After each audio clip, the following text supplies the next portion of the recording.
অগণিত কালজয়ী গানের কারিগর, ভারতীয় সঙ্গীতের ভার্সেটাইল কুইন আর নেই।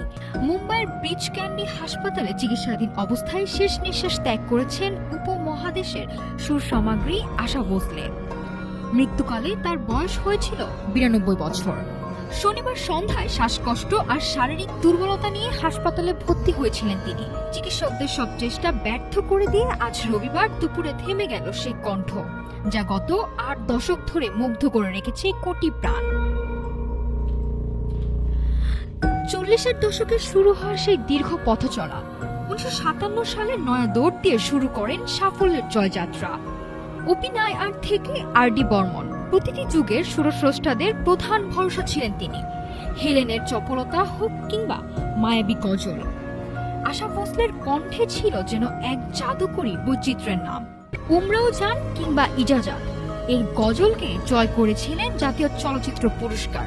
20টিরও বেশি ভাষায় গেয়েছেন হাজার হাজার গান। দাদা সাহেব ফালকে থেকে পদ্মবিভূষণ সম্মাননা পেয়েছেন 2 হাত ভরে, কিন্তু তার বড় অর্জন ছিল মানুষের ভালোবাসা। রঙ্গিলা থেকে লগান, সময়ের সাথে নিজেকে বারবার ভেঙেছেন এই কিংবদন্তি। এক যুগের অবসান হলো তার রেখে যাওয়া সুরের মায়াজালে তিনি বেঁচে থাকবেন চিরকাল। নাফিসা সামিয়া, ঢাকা টুডে।